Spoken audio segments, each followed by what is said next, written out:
All men dream, but not equally. Those who dream by night in the dusty recesses of their minds wake in the day to find that it was vanity. But the dreamers of the day are dangerous men, for they may act their dream with open eyes to make it possible. This remark was made by T.E. Lawrence, otherwise known as Lawrence of Arabia, a man who knew a lot about how the imperial thinkers of his time, himself included, could create and impose their dreams in a world they did not necessarily understand as well as they thought they did. Those dreamers' legacies are still very much alive today, from the American headlines about the war in Iraq, a country entirely invented by English speakers after World War I, to the poverty struggles with modernism and cultural flowering happening from Turkey to Pakistan. To share with us the stories of some of these dreamers, we have Karl E. Meyer and Shareen Blair Brysac. Mr. Meyer has written extensively on foreign affairs as a staff member of the New York Times and the Washington Post. Ms. Brysac, formerly a prize-winning documentary producer at CBS News, is the author of Resisting Hitler. The two previously co-authored Tournament of Shadows, The Great Game, and The Race for Empire in Central Asia. They gave us a wonderful lecture on that book in 2000, and we look forward to another informative evening tonight. Please join me in welcoming Karl Meyer and Shareen Blair Brysac.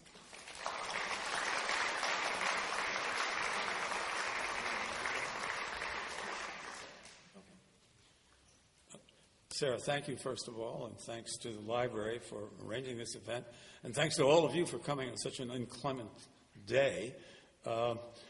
And I first want to say what we're doing. I will be talking for about 30, 40 minutes, and Shareen will be mastering the illustrated part, but then she will take over in the end to answer questions and correct the usual blunders that I make during the talk. Let me just say, first of all, that those of you who came to learn something new are, I'm afraid, going to be sorely disappointed. That what I'm dealing with, here are some of the buzzwords: shock and awe, regime change, exit strategy, mission creep, Sunni versus Shia, insurgency, jihad, dead or alive, stuff happens, and bring them on. Well, what's the truth about this is that these are stale phrases, that variations of all that I've mentioned were uttered in an earlier generation of British kingmakers. And in fact, you could say that they were sailing in uncharted waters, that they didn't know whither they were going or how it would turn out. We wrote the book in part to retract their progress and in part to show the transition from the original British kingmakers to their American successors. And what we've done is we've picked out a sequence of interesting characters who illustrate various common problems between the earlier and the current generation of kingmakers. We're going to do it basically in three parts. The first is on the invention of Iraq and Iran, so I'm going to focus on those two. Second, I really want to talk about oil and the shock discovery, the shock question asked by an earlier and current generation of kingmakers: how did our oil get under their soil? Then the third part, I'm going to talk about exit strategies. Then I'll throw it open to questions. And I want to start by saying something about the very first of our characters, who personifies many of the problems that we are dealing with today. And you got her up? Got him up? This is a wonderful portrait of Evelyn Baring, Earl of Cromer, who for 20-plus years was the virtual overlord of Egypt, even though the title that he had during that entire period, starting in 1883, was Consul General of the British government. That's the only title he had. Yet he was ranked at the time, at the peak of his power, as the fourth most puissant figure in the British Empire, after Queen, Prime Minister, Viceroy of India, came Cromer. And this was all the more curious because during all of that time, Egypt, where he was residing, was not really part of the British Empire. It was nominally, legally part of the Ottoman Empire. And the Khedive, who was the ruler, the monarchical ruler of Egypt, was in effect, or in theory, the agent of the Sultan in Constantinople. Yet Cromer, and his character is wonderfully caught by this portrait by Sargent that you can find in the National Gallery in London. Cromer had three great advantages. The first was that he came from a powerful banking family, the Baring brothers. And that was very important because the Baring brothers, who in the 19th century were ranked as the sixth great power after the five European great powers, the Baring brothers were experts at granting loans to insolvent third world countries, to use a phrase that didn't exist then. And the solvency problem was chronic in Egypt. The successive khedives always needed money, so that they were sensitive to the tremors in the world financial market, of which he was a representative. Second, that Cromer was there at a time that the British Army temporarily occupied Egypt. Let me just say a word about that. In 1882, and this is where our book begins, the British government, then led by Gladstone, a great liberal, invaded and occupied Egypt.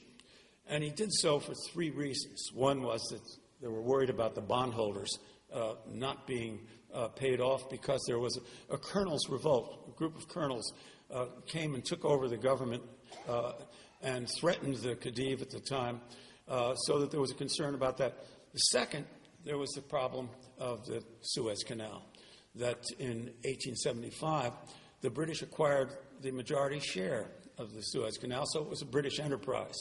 And there was worry that since this was the imperial lifeline that shortened the trip to India from England from months to weeks, there was fears that the new government might not respect it. And third, there was the problem of the safety of the growing European colony, which lived in an earlier version of the Green Zone in Cairo, that if there was turbulence in Egypt, that it might threaten their lives.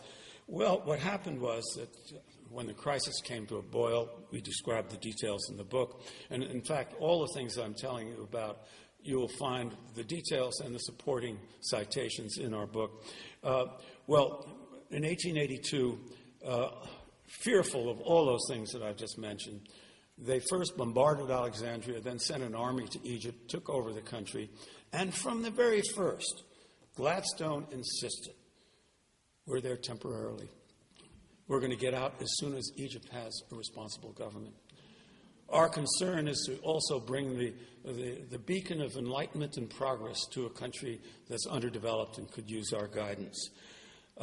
That phrase, that formula was repeated no fewer than 67 times until 1954, when the British finally did get out, so that the temporary occupation proved semi-permanent. Well, so he had the British Army behind him. But there was a problem.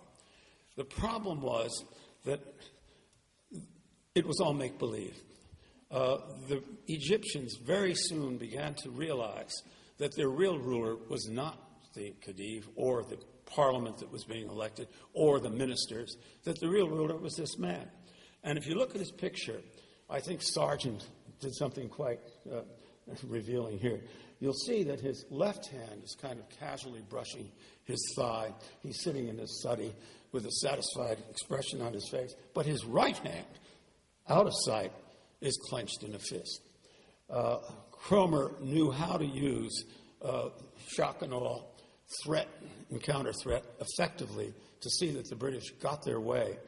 Well, this created a situation where, finally, the resentment boiled up under a succession of indirect rulers. And here's the point that makes it interesting from our point of view, is that Cromer's indirect rule set the pattern for what happened after World War I, when the rest of the Middle East was configured into what we know today. Well, this resentment boiled up, and not only in Egypt, but throughout the area, where the second character we write about, Lord Lugard, was the ideological proponent of indirect rule. And in fact, one of his disciples very memorably summed up its essence. The political officer, said the disciple, should be the whisperer behind the throne, but never, certainly never, the throne itself. Well, here, Lugard, whose wife, Flora Shaw, very interesting and almost forgotten, undeservedly forgotten woman. She was the first woman to become a colonial editor of the Times of England. And she traveled through Africa, became a disciple of Rhodes, and was the first to put the word Nigeria into print. And in fact, her husband, later she married Lugard, was the initial governor and then the high commissioner of what we know as Nigeria today. Well, Lugard, as did the British in the Middle East, tended to favor the traditional feudal hierarchy, particularly the Islamic emirs in the north. And here we see him surrounded by the emirs that he's been, quote, advising. And the long-term result of this we see in the papers today, because by favoring the emirates in the north over the Christian, urban, educated tribesmen of the south, they left a legacy of division which continues to haunt and plague Nigeria. The whole problem was summed up in this one wonderful photograph.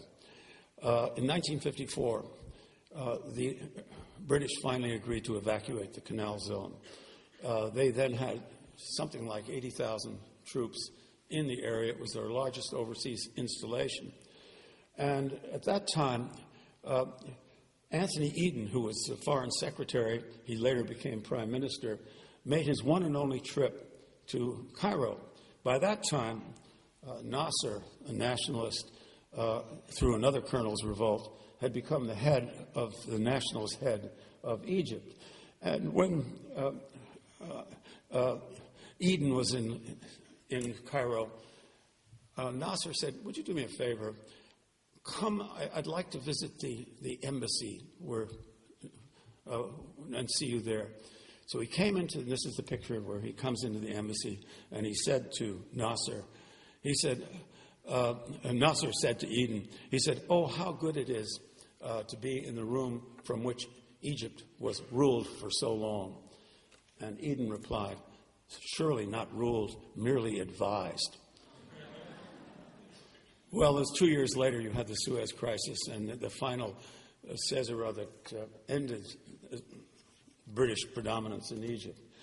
So the idea of indirect rule was in the background during World War I, when three things happened of basic importance. The first was that the Turks and all of this area that we're talking about, with the exception of Egypt and Iran or Persia, all of that area was part of the Ottoman Empire. The Turks in November 1914 unwisely decided to side with the Central Powers against the Allies. Immediately, the British sent an army from India to Basra. And this was important because the Indian army was a source a vast source of manpower for the British that had a great subsidiary benefit. That is that the British Indian government paid the, quote, ordinary expenses for their soldiers, so that it was free on the budget for the British government in London. And by war's end, more than 1 million Anglo-Indian forces were fighting on the Allied side. 800,000 of them were in the Middle East. The armies then began progressing from Basra up the Tigris to Baghdad. And in 1917, we have the momentous event of a British army entering Baghdad. And the question then came up, what shall we do with these territories that we're now occupying? There were basically three different schools on it. And that's the second thing I want to talk about, is the division on policy. You had the Indian school, personified by a man I'll talk about in a minute, Wilson, which saw the Middle East as an area that should be a protectorate of the British government, and that should be a place for the colonization by the Indians on the other side of the Gulf, Persian Gulf.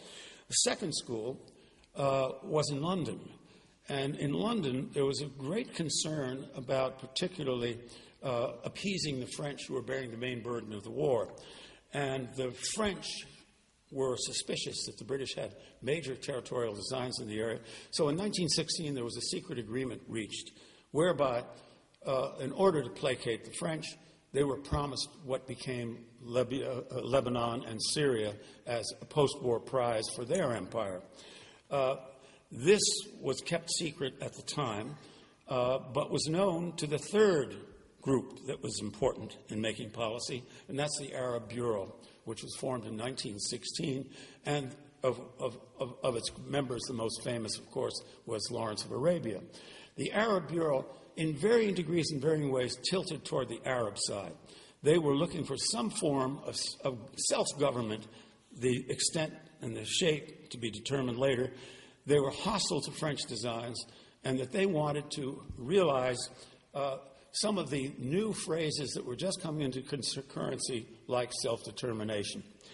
Well, when General Maude came into Baghdad, and we saw him earlier, the London government gave him a manifesto to read in which he said, we come here not as conquerors, but as liberators. And that was the first of a succession of promises that were officially made of self-government to the Arab Middle East. Now, in the Arab Bureau, the most remarkable person, or one of the most remarkable persons, was Gertrude Bell.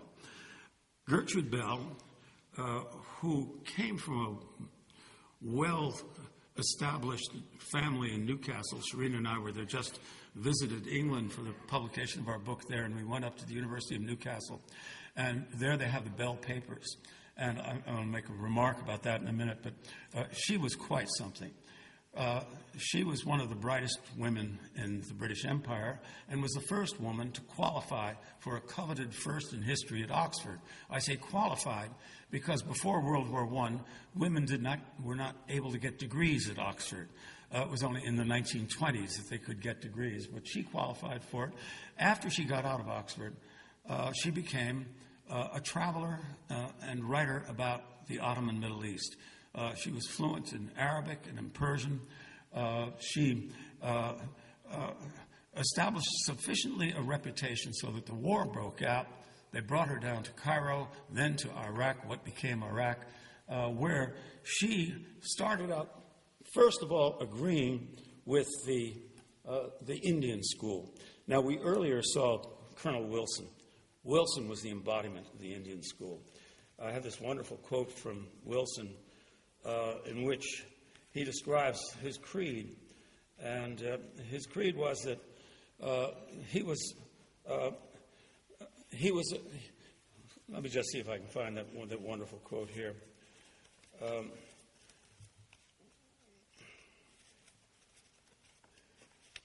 Wilson, I should say, was the acting civil commissioner of what was called Mesopotamia. And when he was there as acting civil commissioner, he saw that the best thing that could happen would be to develop a viable new country that came to be called Iraq. And to do that, he would have to add what a part of the territory that was promised to the French, Mosul. Wilson, for reasons that I'll mention later on, knew a lot about the oil business in the Middle East, and he knew that there was oil in Mosul. And they knew that if they could put Mosul together with Baghdad and Basra, the two other provinces that form today's Iraq, that the country would be not only economically viable, but it would be able to bear the costs of the occupation, as Wilson assured his superiors in London. And his view was that the Pax Britannica was a religion, he was an acolyte of the religion, and that he gladly served it. Well, initially, Gertrude Bell sided with Wilson. But when World War I was over, two things happened. One, 3 days after the armistice was reached in November 1918, A.T. Wilson, acting on his own, ordered British forces to occupy hitherto unoccupied Mosul, thereby bringing it together with Baghdad and Basra.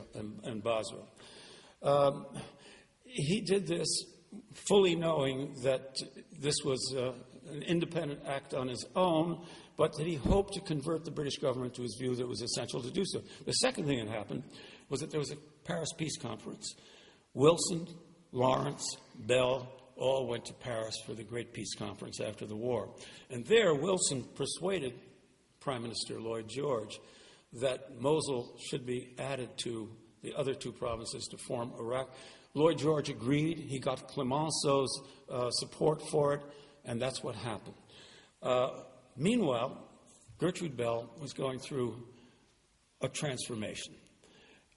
In Paris, she came under the influence, the full influence of Lawrence of Arabia.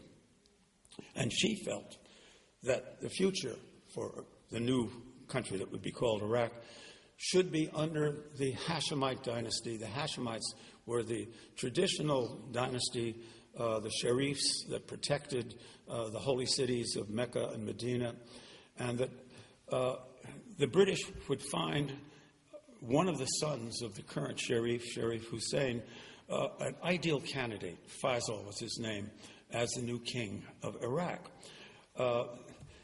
This she promulgated in Paris, got widespread agreement on it, but when the tremors of this settlement were reaching Iraq, there was, in 1920, an insurgency in which the various quarreling factions within Iraq, the Shia, the Sunni, and the Kurds, united in one thing to get rid of the British. This so shook a British government then facing parallel crises at different fronts. There were British armies fighting the Bolsheviks in Central Asia and the Caucasus. There were riots in India, riots in Cairo, a nascent civil war in Ireland. They were broke. They wanted normalcy.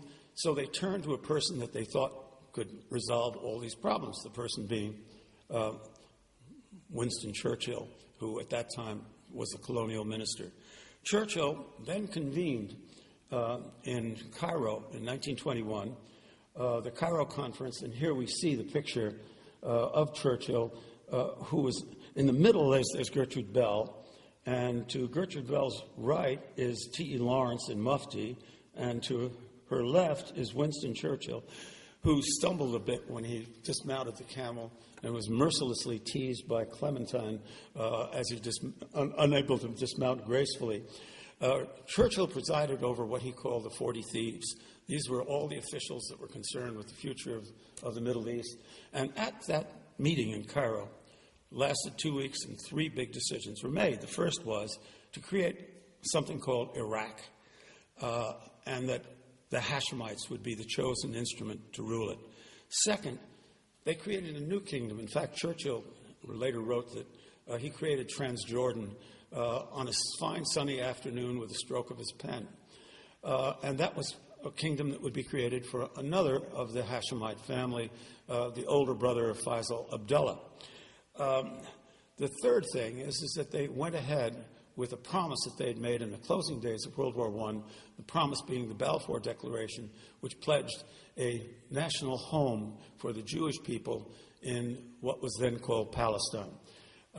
That was ratified at the Cairo Conference, and the High Commissioner, Sir Herbert Samuel, was picked as the first ruler there. So these were the major decisions that were made, but in Iraq particularly, they faced a security problem. Security problem is kind of telegraphed by this particular picture. That's the Marsh Arabs in the south of Iraq. And you can see from that picture that this was not an easy terrain to send an army into, or armored cars or tanks.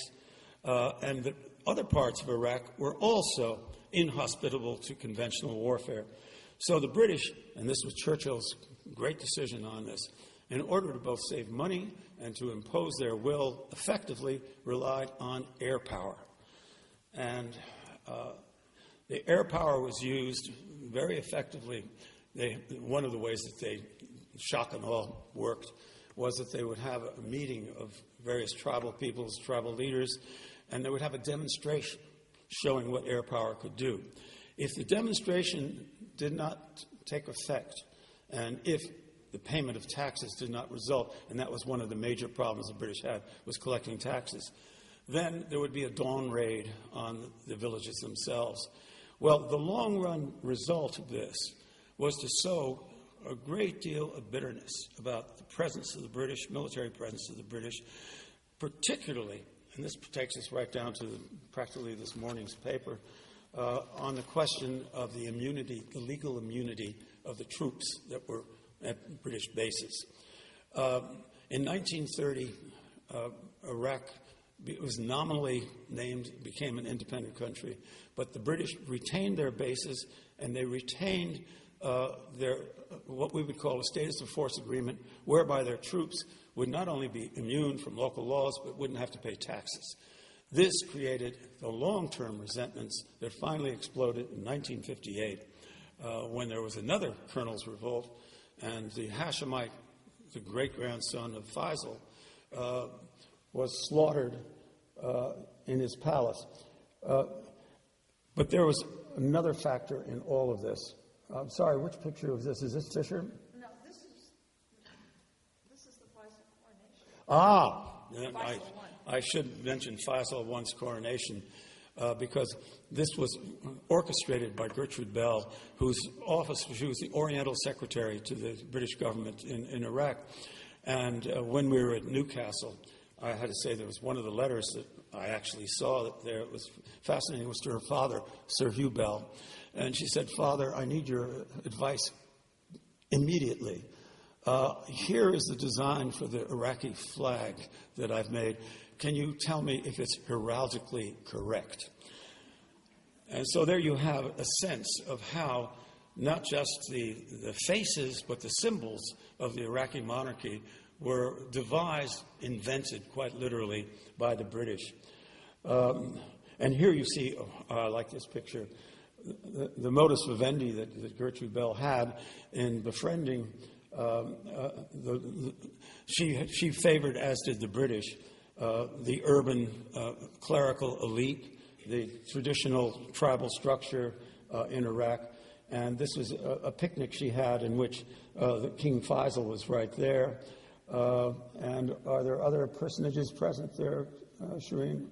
Not anybody really famous since the military times. But I think, Shareen, I'd like you at the end to say something about her fashion preferences and the effect that they had on Iraqi policy. In any case, the resentments boiled up, and this brought into play the second topic that I'd like to talk to. Why is our oil under their soil?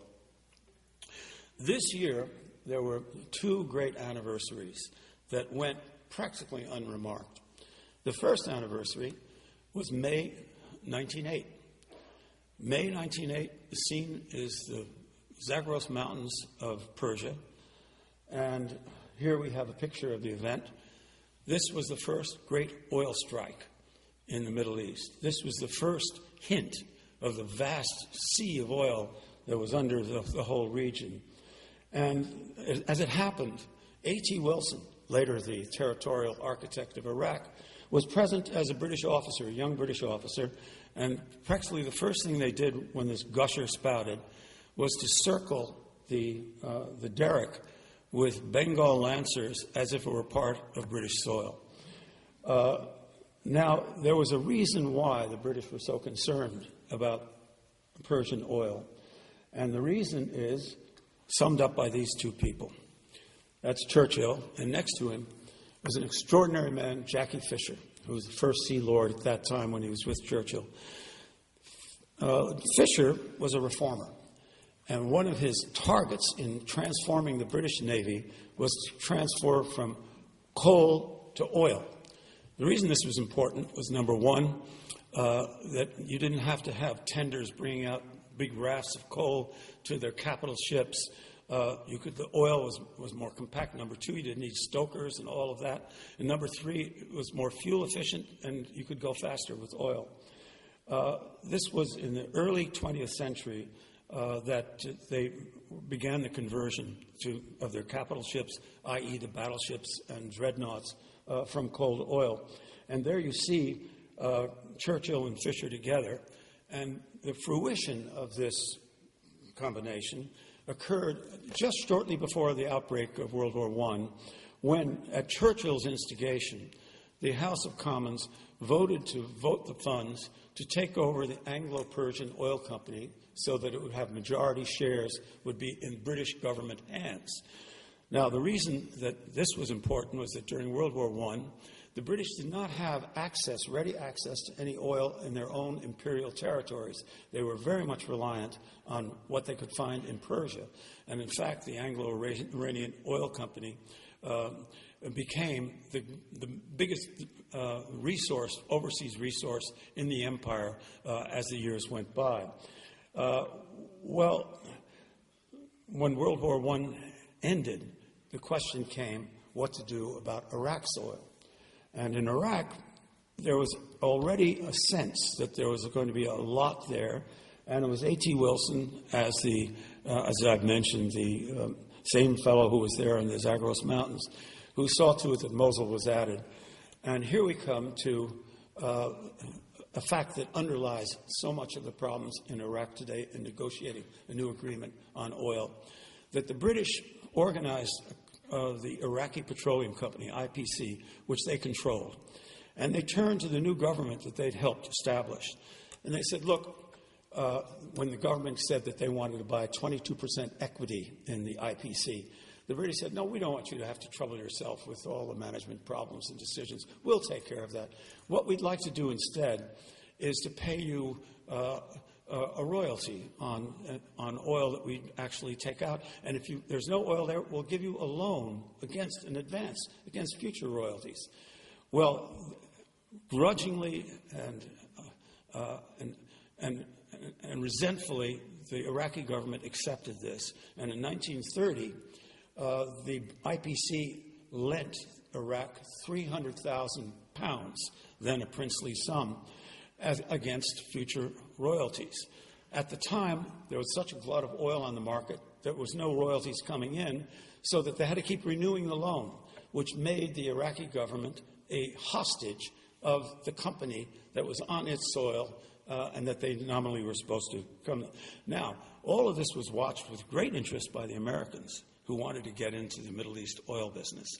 And we're coming to the second anniversary that was unremarked, because at that time, the Americans began to see that their own oil resources were beginning to level out. They were looking for new sources. And they were looking keenly at the Middle East, where the British did all that they could to shut the Americans out. Well, what changed that was the second anniversary. That was in May 1933. In May 1933, the scene is Jeddah, and the personages that were involved are first Ibn Saud, the creator of Saudi Arabia, and Harry St. John Philby, who was a former member of the Indian Civil Service, came over, was very much involved with the creation of Iraq, was unhappy with British policy at the time. He was in favor of giving the Arabs real self-rule. He left in 1925. He left the British Civil Service from an elite job with an assured pension to become the unpaid advisor to Ibn Saud, whom he'd met during World War I. Well, the year was 1930. Saud was then penny pinched because his own treasury was highly dependent on the erratic revenue from pilgrims going to the holy cities, and it varied up and down from year to year. And at one point, he said to Philby, "Oh, Philby, if some American millionaire came along and offered me £1 million, I'd give them all the oil they wanted." Philby said, "Well, as it happens, there is such an American. His name is Charles Crane. He's not far from here." An invitation was arranged. Crane came, and accompanying Crane was a New Englander named Twitchell, who was an engineer, an oil engineer. And Twitchell looked around in Saudi Arabia, and at first he thought, well, maybe there's fresh water here. I'm not sure about the oil. Then in eastern Saudi Arabia, he noticed that the formations were very much the same as the ones in Bahrain, where there was no oil. And he came and he said to Standard Oil of California, "I think we've got something here. I think we should go for it." Standard Oil of California then became the competitive bidder against the British consortium for the Saudi oil contract. Well, at the time this was going on, Philby had a problem. He had 3 children, 2 daughters and a son, who were then in British schools, and he couldn't pay their fees. His oldest son, many of you will instantly know who the oldest son was Kim Philby, later the notorious Soviet mole and super spy. His oldest son was about to enter King's College, Cambridge, and he didn't have the fees. Along came Standard Oil of California to Philby, and they paid him an off-the-books fee of $1,000 a month, $1,000 a month, in exchange for his influence. And he saw to it that the table was tilted in favor of the Americans. And the British, up until the end, didn't know that Philby was working with the Americans behind the scene. And in his memoirs, Philby has this one passage that is really quite something, where he was paying his regular monthly call to Sir Hugh Ryan, who was the British consul in Jeddah. And at the end of that monthly visit, as he was leaving, he turned casually to Sir Hugh and he said, "Oh, I forgot to mention it. His Majesty awarded the concession to the Americans." And then he writes in his things, Sir Hugh's face grew red with rage and frustration because he was sure his influence would prevail on the British side. Well, that was 1933. And I need not tell you the sequel. In 4 or 5 years, they discovered that there was so much oil in Saudi Arabia that Standard Oil of California had to team up with Standard Oil of New Jersey and Texaco to form what became the Aramco, the Arabian American oil company. Well, all of this had a great effect on the equilibrium of politics in the Middle East, because in the 1950s, the Americans did something that had great reverberations. They made a deal, Aramco made a deal, splitting 50-50 the revenues between what went to the company and what went to Saudi Arabia. At the time, 20-30 or 80-20, or so it was the more normal split. This was followed with intense interest in Iran, where a reform-minded prime minister named Mohammad Mossadegh, so important at the time that Time magazine made him the man of the year in 1951, and there he is on the cover. Mossadegh led a campaign to nationalize the British Iranian oil company. He succeeded, and the British at that time were it was ironically a Labour government, which is nominally anti-imperial and anti-colonial. The Labour government went along with the scheme to shut down the Abadan refinery, pull back the tankers, and deny Iran effectively any access to world markets. They then went to Washington to enlist American support for what they called Operation Boot. The idea was to organize a regime change in Tehran. Truman was then president. Secretary of State was Acheson. Neither of them liked the idea at all. They sympathized broadly with Mossadegh and felt that the British were trying to entangle the Americans in an imperial scheme. Well, 1952, Eisenhower becomes president. The British then come back to Washington, and they then meet with not only the Secretary of State, Foster Dulles, but his younger brother, Allen Dulles, who had just become head of the CIA, and secured approval for what became Operation Ajax. And the man who carried out Ajax is the next person, I think, Shareen, isn't it?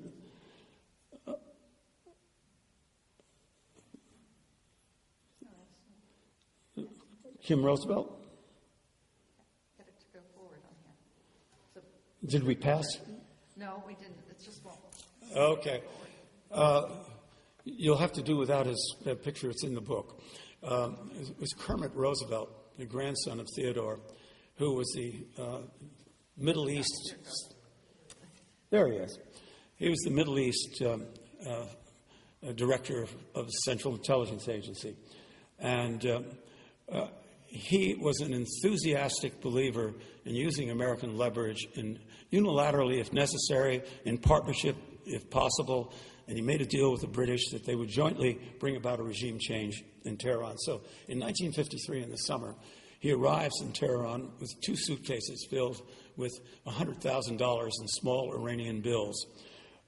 He then, working with the network that the British had established, had cultivated, and with the connivance of the Shah, timorous Shah, not sure what to do about Mossadegh, but they persuaded the Shah. They said, look, you have the right and authority to dismiss him as prime minister and to name someone that's more reasonable as his successor. And so Mossadegh was presented with 2 firmans. One was dismissing him as prime minister, and another appointing General Zardari as the successor. This was a crony of the Shah's.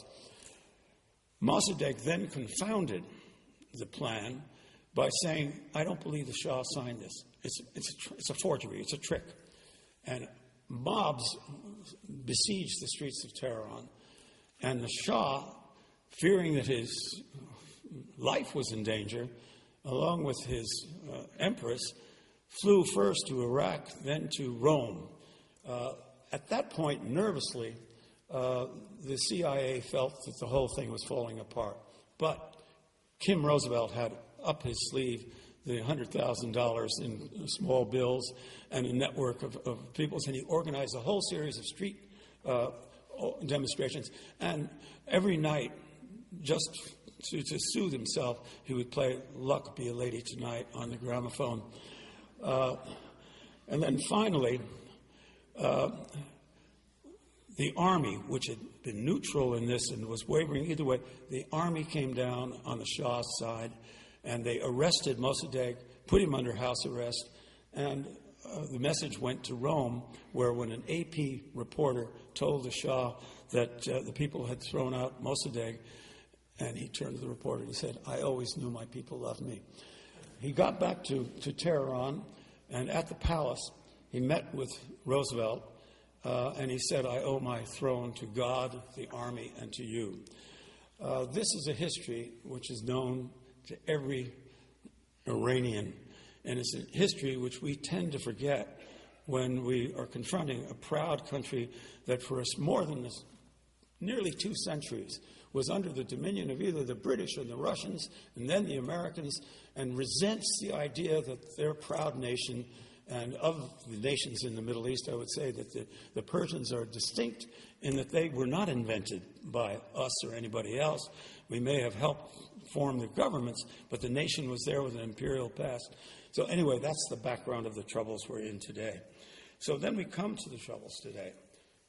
Exit strategy.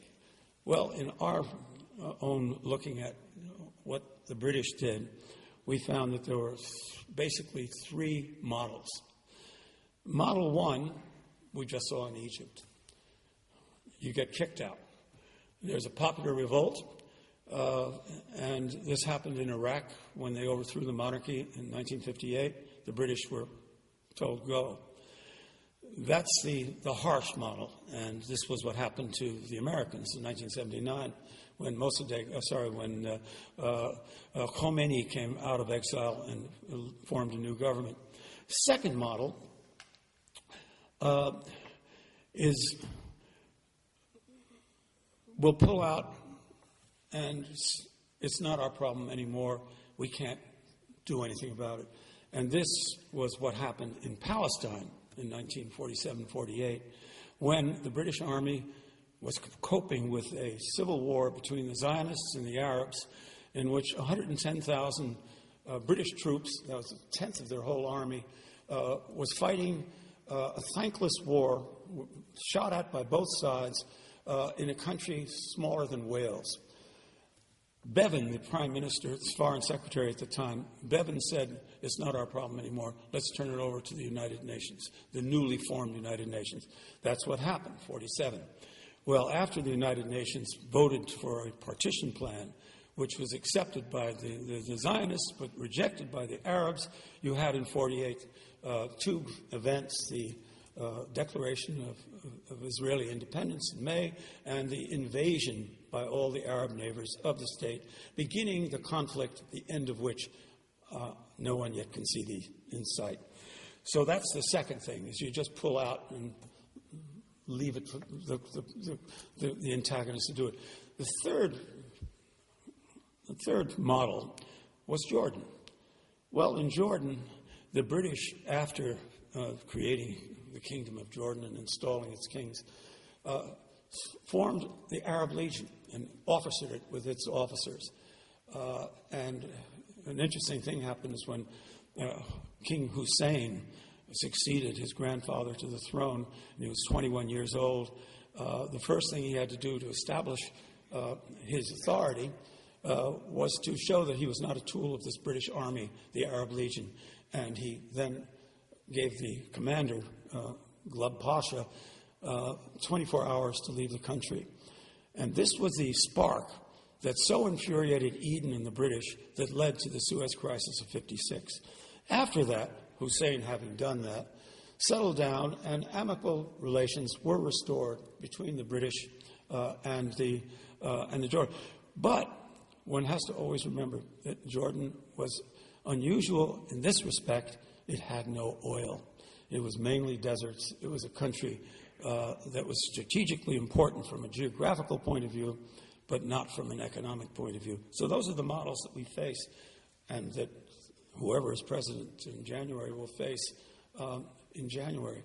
At that point, I'd like my wife to come up and tell me where I stumbled, add any comments, and to answer any questions that you may have. Yeah. Do you think we should use this microphone or no? Okay. Do we have any questions? Why don't you tell the story about Gertrude Bell and the importance of feminine style, since this week that seems to be a big subject in American politics, too. Can you find that Churchill quote? Yeah. Well, Gertrude Bell was the great expert on tribes, Arab tribes, Sunni, Shia, whatever. And one of her great frustrations was she never could explain, she could never explain to Winston Churchill, or he could never get it straight, the difference between Sunnis and Shias. And one of the things that we discovered, I think, writing the book, was that when you really look closely at her papers and her letters, which are online, actually, it's the University of Newcastle has her letters to her parents online, and they're very revealing. Well, she had access to the Sunnis. The Sunnis that were involved in the government, the subsequent government in Iraq, were mostly Baghdad Sunnis. They mostly had jobs during the Ottoman Empire. Many of them had been trained in what was then Constantinople, now Istanbul. So that was the group that they drew the leaders from in Iraq. Now, in 1919, when they were trying to put together the country, the disposition of the Sunnis to Shias, the country was divided half Shia, and then maybe a quarter were Sunni, and then the other quarter were made up of Kurds, Jews. There were between 150 and 250,000 Jews, mostly in Baghdad. Now there aren't any, or virtually none. And then Christians, Assyrian Christians, Chaldean Christians, whatever. So it was about 50% already Shia. So you would say, well, why didn't they go with the majority Shia government? Well, Gertrude Bell refused to wear the veil. And the Shias were very religious, the Ayatollahs in the South, and they said that women could not come into our presence unless they wear a veil. So there was this impasse, so she really didn't have access to the Shias. She knew about the Shias, but she didn't know really the Shia leaders. They didn't know her.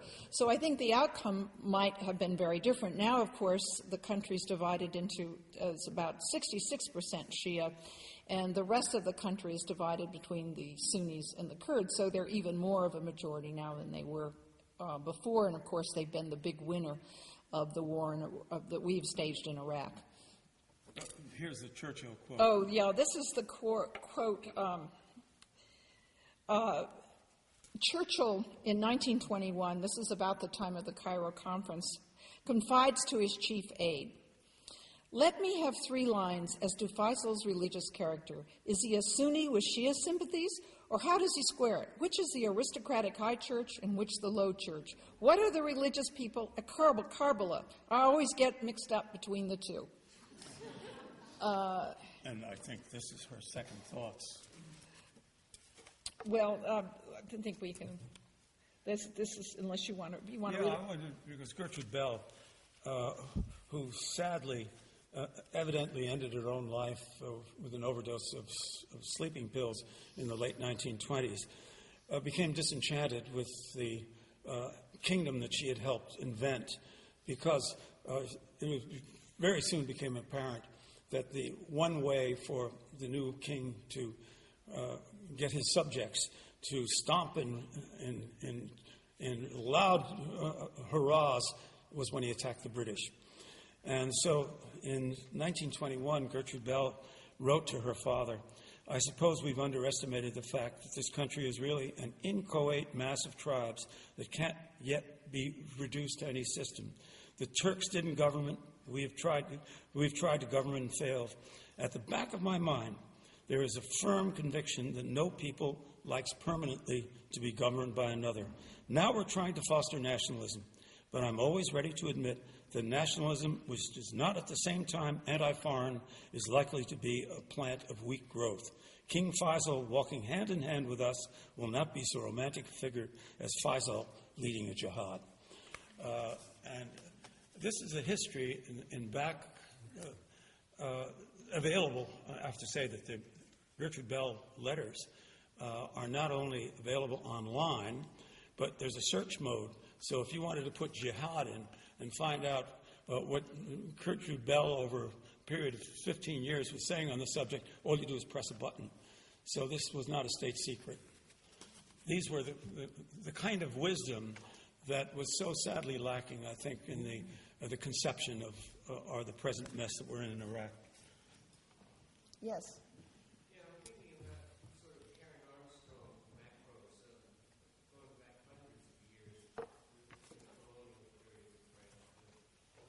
Would you reckon that there has forever been an insurgency of some point, power or another, all the way through in the Middle East, and is it more political and economic or religious? Well, the 1920 insurgency that we talked about, Repeat the question, Shareen.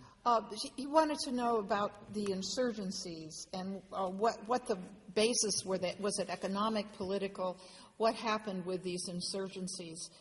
What happened in 1920, similar to what happened now, was that because the British had promised the various things, everything from complete autonomy in 1919 when they entered Baghdad, to what they got in 1921, which was a mandate for governing Iraq with, as Gertrude Bell put it, although she was quoting the Times, she said, what we were supposed to create was an Arab government with British advisors. What we've created is a British government with Arab advisors. And that was the cause of the insurgency. They saw that coming, and it was the one thing that united both the Sunnis and Shias. They were preaching for the mosque, the Sunnis and the Shias, and the revolt spread down the Euphrates. And it was only there were 9,000 Arabs that were killed in that insurgency, and about 3,000 British and Indian troops killed. So it was a considerably smaller population. That was a very large number of people killed. Numbers of them were killed with air power by just simply bombing them. So that was the reason. Was the same reason now. They don't like being governed by other people.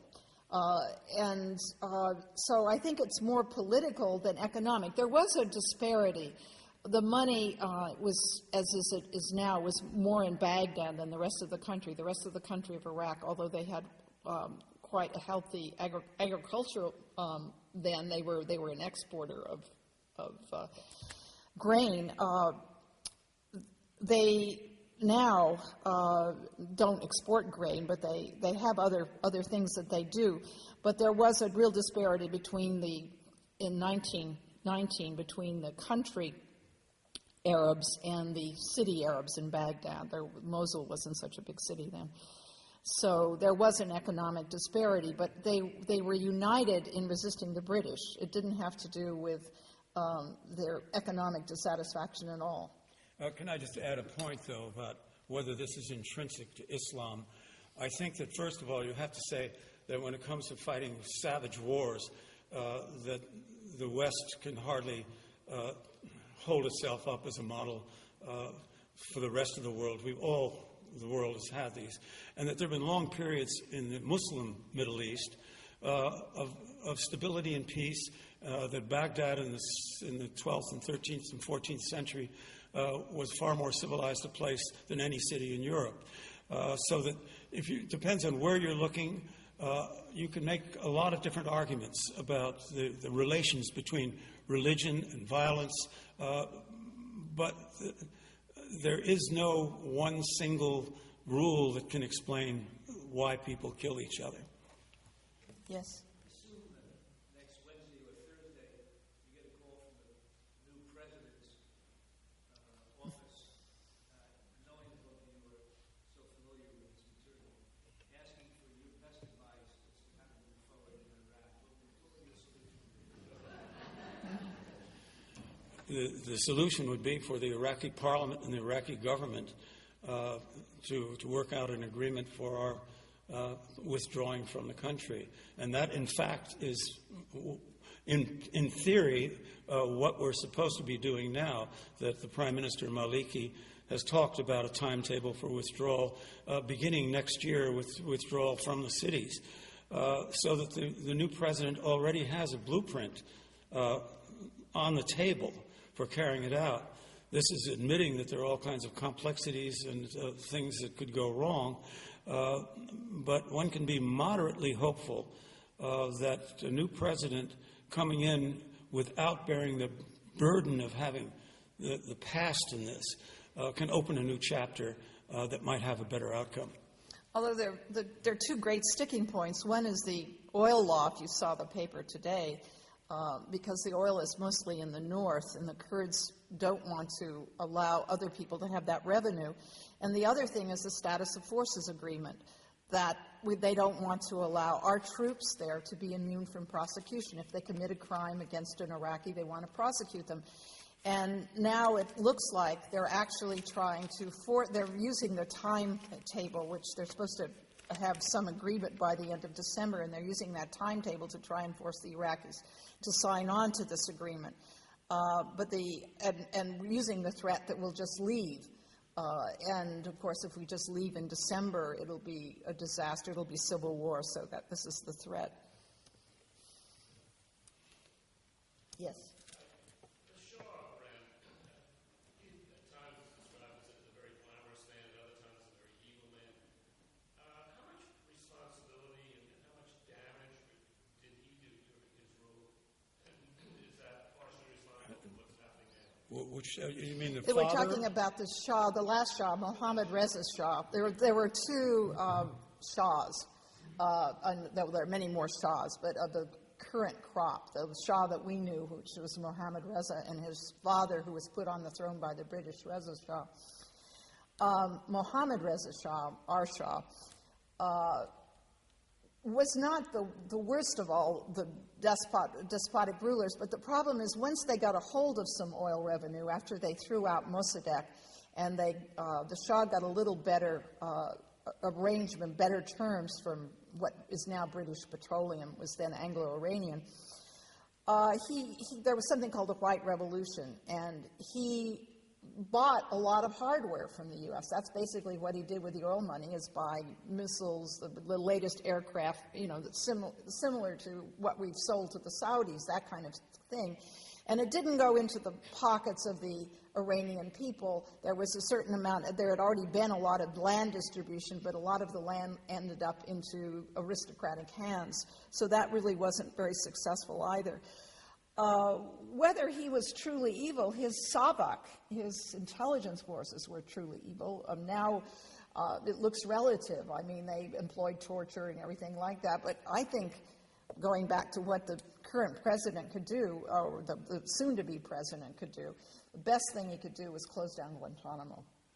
That would be really the first thing whoever comes to power should do, is say, we're closing this down. Because, as I say, it's relative. The Shah tortured people, but then you say, okay, well, we're torturing people too. Enough said on that topic. Yeah, and I'll just add a point about the Shah, that he became a very different person after the 53 coup that reinstated him on the throne. He'd been, if anything, indecisive and passive. Roosevelt called him a wimp. Yes, Kim Roosevelt called him a wimp. But after he got in, and he became a transformed person and saw himself as divinely ordained to rule his people, and celebrated the 2,500th anniversary of the Persian Empire in a fabulous fete in the ancient Persian capital. At the same time, there was a famine in the rest of the country, and people were starving. So this was in the background also. Yeah, well, the problem was it was catered by Maxims, and everything was flown in from Paris. The food was all Parisian. The Jansen, the people that had decorated the White House for Jackie Kennedy, decorated the tents and all. They spent a fabulous amount of money and invited all the heads of state. But there's some amusing details of that in the book about who came and who didn't come and why they didn't come. Queen Elizabeth stayed away, and I think it was it Mitterrand said, if I come, they'll think I'm the maitre d' or something like that. Any rate, so that's all in details of that are in the book. Yes. How much of a role do you think our overthrowing, our and the Brits overthrowing Mossadegh has played in the subsequent history of takeover by the Muslim extremists and so forth, and in our current relationship with Iran? Well, I think if you go, and we travel a lot in this area, there's a conspiracy theories all over, and they believe everything. Since that happened, up until 1953, when the United States, with the help of the British, overthrew Mossadegh, we had a pretty clean record. Not completely clean, because we did do a regime change in Syria in 1949. We threw out the government and put in a general. But we hadn't done anything like we did with Mossadegh. And once that happened, people suspected the hand of the CIA in everything. I mean, you look at the conspiracy theories now about 9/11.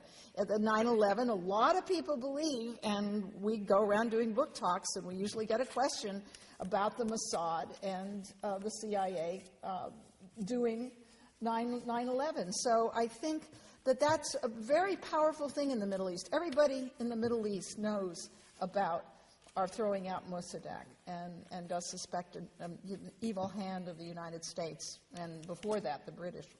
Can I add that the Syrian regime change is in our chapter on Miles Copeland, who was the first CIA officer to kind of bring about, in this case in Syria, I think. He had second thoughts about it later on, and we quote him, and I think this is a very wise caution about using particularly intelligence agencies. If you must change the character of the course of another government, you must do it by use of forces already existing inside the country. If no such active or dormant force exists, you must try another approach or simply adjust to an imperfect world. In political action, the costs of failing to solve a problem are invariably greater than the costs of leaving it unsolved, and the cost of conspicuously failing can be positively suicidal. See if there's anybody else before that. Yes, back there. You said if we withdraw precipitously, it probably means civil war. What do you think that would mean for the Sunnis, who are such a minority? Would they be able to hold their own? Well, they would probably be able to hold Anbar province. I mean, the big problem happens in a place like Baghdad, which is pretty well integrated with Sunnis and Shias. That's where the real blood comes in. The south, you have predominantly Shia. Anbar is predominantly Sunni. The area around Mosul is that's where the Kurds are. So The worst part would be in the cities and in Baghdad, and I think that's where the civil. We've had the prologue to this when you have these suicide bombers in the Sunni areas or the Shia areas of Baghdad, and you had that big wall, those walls that they had up. Well, that's what will happen if. Yeah, I just want to add that if you read this morning's New York Times, there's a report on Kirkuk, where there's a huge row boiling up on sectarian issues as to one of the big problems being a reluctance to take a census to see how many of different faiths there are in the city. This is one of the symptoms of the social breakdown when you can't take a census. This is what happened in Lebanon in the 1930s when they just simply stopped counting people because the Christian minority did not want to be shown that it was a minority and planting the seeds for the Civil War. Also, you have to look at whether the surge really is working, and what is your criterion for whether the surge is working? Well, for me, and I think for Karl, the question is there 4 million Iraqis in exile, mainly in Jordan, Syria, and Iran. Now, I don't think the surge works until those people feel that they can come back home and that there's electricity for more than 2 hours a day in Iraq.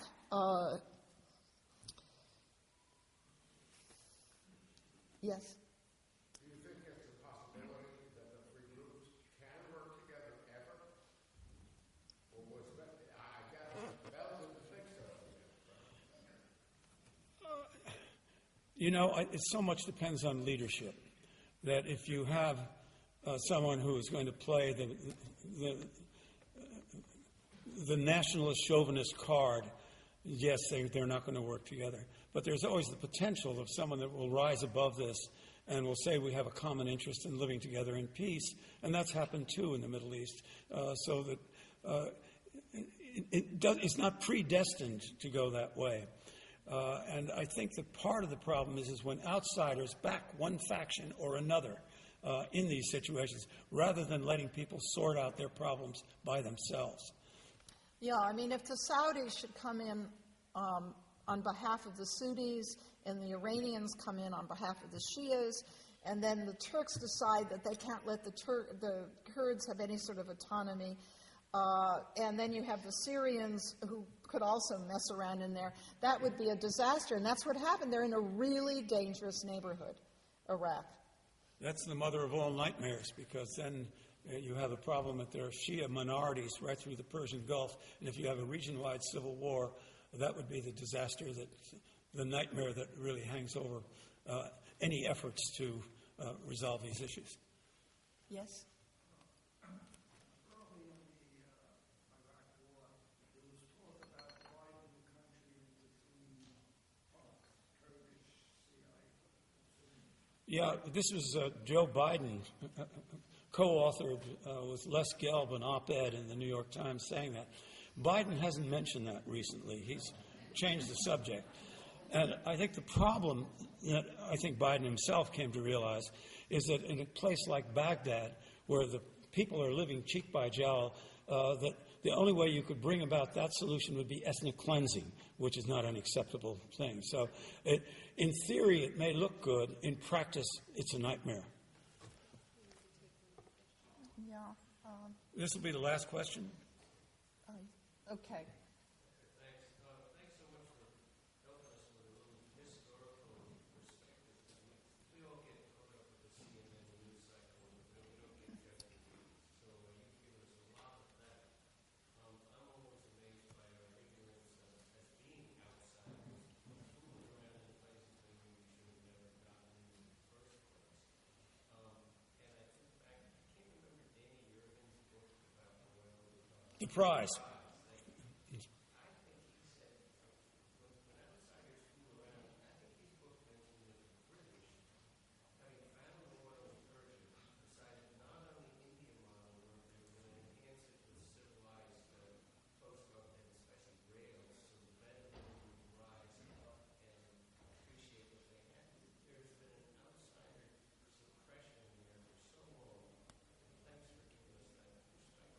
Thank you. Thank you. Thanks, everyone.